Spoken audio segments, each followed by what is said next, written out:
السلام علیکم ورحمۃ اللہ وبرکاتہ شیخ۔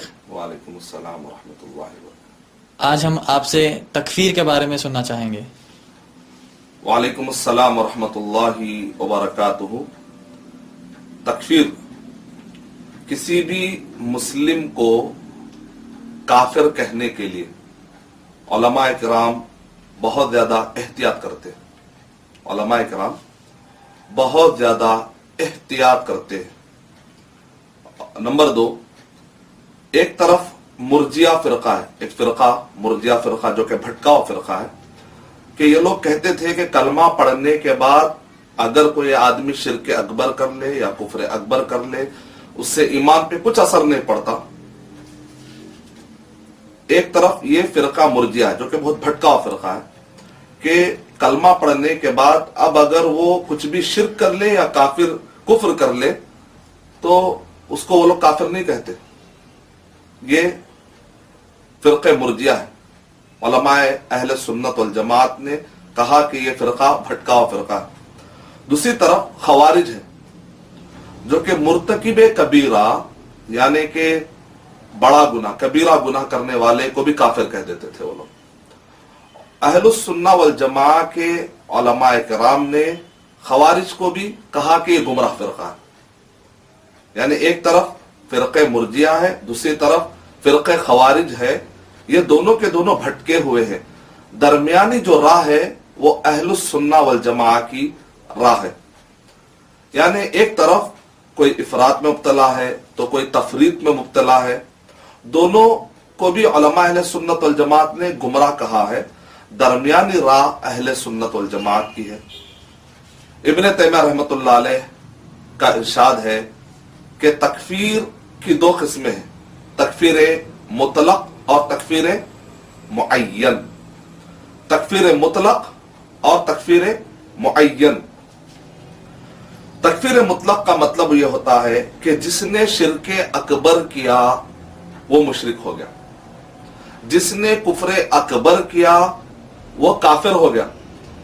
یعنی جس نے شرک اکبر کیا، کفر اکبر کیا، وہ اسلام سے خارج ہو گیا، اب اسلام سے اس کا کوئی تعلق نہیں ہے، اس کے پیچھے نماز پڑھنا جائز نہیں ہے، اور اسی طریقے سے اس سے شادی کرنا بھی جائز نہیں ہے۔ اس کو کہتے ہیں تکفیر مطلق۔ جس نے کفر اکبر کیا، جس نے شرک اکبر کیا، یعنی کسی کا نام لیے بغیر، کسی کو پرٹیکولر کیے بغیر، عمومی طور پہ جو حکم بتایا جاتا ہے تاکہ وہ اللہ سے ڈرے، اور اسی طریقے سے اپنا موقف ہم کو کلیئر کرنا چاہیے۔ یہ ہمارا موقف ہے کہ جس نے بھی شرک اکبر کیا، جس نے بھی کفر اکبر کیا، وہ اسلام سے خارج ہو جاتا ہے، اس کا اسلام سے کوئی تعلق نہیں ہوتا ہے، اور علماء کرام اس کو کافر کہتے ہیں۔ اب اس کے پیچھے نماز پڑھنا جائز نہیں ہے، اس سے شادی و بیاہ کرنا جائز نہیں ہے۔ دوسرا ہوتا ہے تکفیر معین، کسی پرٹیکولر مسلم کو اس کا نام لے کر یا کسی فرقے کو کافر کہنا۔ تکفیر معین، تعیین کے ساتھ، پرٹیکولر کسی کو کہنا کہ یہ کافر ہے، اب یہ اسلام سے خارج ہے۔ تو یہ کسی پرٹیکولر کو کافر کہنے سے پہلے ضروری ہے کہ اس پرٹیکولر آدمی کے جتنے بھی ڈاؤٹس ہیں وہ کلیئر کر دیے جائے، اتمام حجت اس کے اوپر کر دی جائے، اس کے اوپر حجت تمام کر دی جائے، اور اس کے ڈاؤٹس کلیئر کر دیے جائے، اس کے پاس جو کچھ بھی تعویلات ہے ان سب کو دفع کر دیا جائے، رفع کر دیا جائے، تب جا کر اس پرٹیکولر آدمی کو کافر کہا جا سکتا ہے کہ اب یہ فلاں، ہاں یہ فلاں پرٹیکولر شخص کافر ہے۔ جیسا کہ غلام احمد قادیانی کو کافر کہا گیا، تو سارے علماء کرام نے مل کر ایک پلیٹ فارم پر جمع ہو کر کہا کہ غلام احمد قادیانی کافر ہے اور قادیانی کافر ہے۔ تو تب جا کر یہ پرٹیکولر لیول پر آج ہم کہہ سکتے ہیں کہ جو غلام احمد قادیانی کے کفر میں شک کرے گا تو وہ بھی کافر ہو جائے گا، کیونکہ جب علماء کرام نے مل کر فیصلہ کیا ہے۔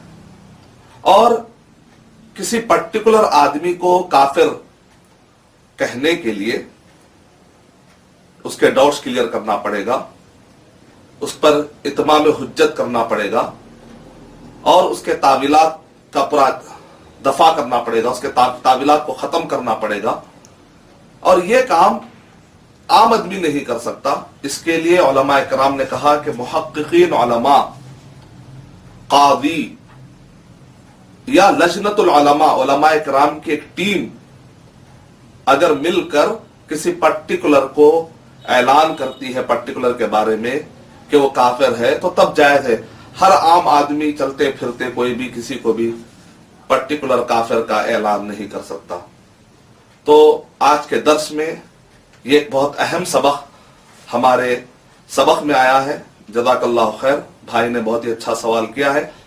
یہ میری باتیں وضاحت کے طور پہ ہر اس جگہ پر کام میں آ جائیں گی کہ جہاں کہیں پر بھی میں اپنے بیانات میں یا ٹی وی پر یا اپنے میجر لیکچرز پر ٹائم کم ہونے کی بنیاد پر یا حالات کے اعتبار سے اگر کہیں پر میں ڈیٹیل میں اپنا آنسر دے نہیں پایا ہوں تو ہو سکتا ہے کہ بعض اوقات میرے آنسر وہاں پر ڈیٹیل میں نہ ہونے کی بنیاد پر یا مختصر جوابات ہونے کی بنیاد پر ممکن ہے کہ غلط فہمی کے چانسز ہو۔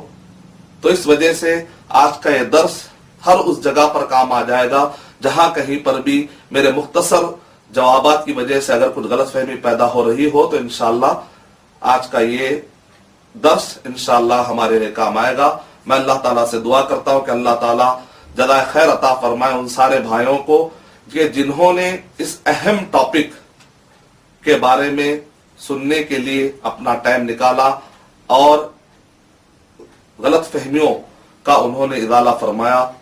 میں اللہ تعالیٰ سے دعا کرتا ہوں کہ اللہ سبحانہ و تعالیٰ ہمارے اس بھائی کو جنہوں نے سوال کیا ہے کہ جس کی وجہ سے یہ عظیم باتیں ہمارے سامنے آئی ہیں، اللہ تعالیٰ ان کو بھی جزائے خیر عطا فرمائے۔ آمین۔ وآخر دعوانا ان الحمد للہ رب العالمین۔